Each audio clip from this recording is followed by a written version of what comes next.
that are making the wrong decisions at the wrong time. And that's not a coaching thing. You can coach that decision making to the best of your ability.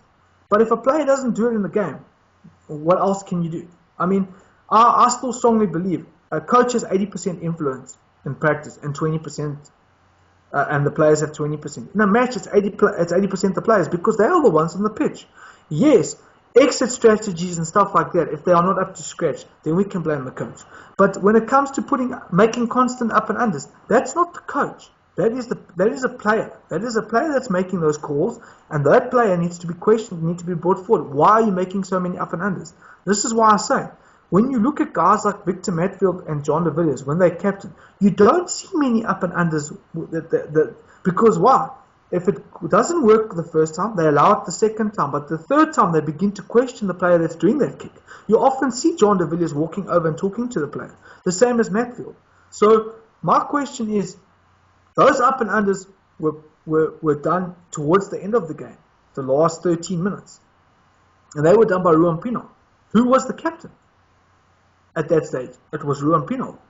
So my question is, he was putting those up and unders. Okay, yes, Willie Leroux also did put up a terrible up and under, which he gave away to Follow. But do you not think when the South Africans get under pressure, they go to default, which is up and under? No. rather than like I mean. Like you mean defender lead. No, I mean their default is just up and under. So the Aussies started actually getting go forward ball. Most of the first 60 minutes, the Springboks were winning the collisions. So the Aussies were going side to side, and they were never going forward. And the South Africans were comfortable. But then, after the 60-minute mark, suddenly the Aussies started getting go forward ball, and that's when the up and under started happening. But Stephen, in my don't opinion, you think it's a case of like, yeah, we're doing the same thing wrong. We keep giving the ball back to them, and then we're going to win it back, and then we're going to give it back to them again. You see, Stephen, the thing is, I don't think it's a default thing. I don't think it's a default thing at all. I mean, in my opinion, and in my honest opinion, is an up and under is not. It's a kick you master. I mean, when you look at Farid Prayer, when he does an up and under, a box kick, up and under, how many times does that kick go wrong with Farid Prayer, a guy like Farid Prayer? Farid made mistakes as well. Yes, but how many times in a game did he? And then Farid was at his best, during a time that suited that kind of rugby. Yes. The rules have changed, and Yes. teams have changed. Teams are a lot more fitter. Analysis on games. I agree with you there, but what I'm saying is, people are saying we started putting up and unders because we are unfit. I mean, that's a ridiculous comment. How can we be unfit? We are professional rugby players. You understand? I mean, how can players be unfit if they've played a whole Super Rugby season? You understand what I'm saying? But it shows. I mean, how did the Aussies suddenly start getting an upper hand? The Aussies started getting an upper hand because our forwards of our reserves, especially our props, they were very poor.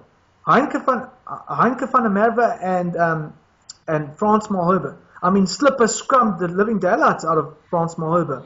So the pressure that was put on originally by Yanni and the Beast and Bismarck was relieved because of this. So our forwards just didn't constantly keep their forwards under pressure. Mohoje gave away how many penalties? I mean, falling over the ball. He gave away that penalty which led to them getting momentum to score the try. I mean, except for, like I said, Lotte Jarque is the exception. He had a phenomenal game. He was dominating the collisions and everything.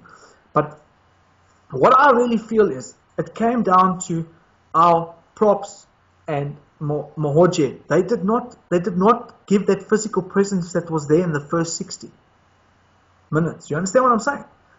It was like when they went off, the pressure was relieved.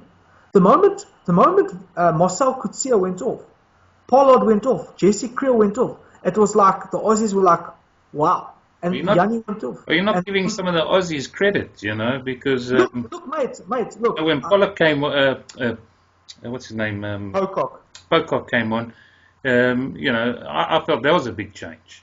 I say to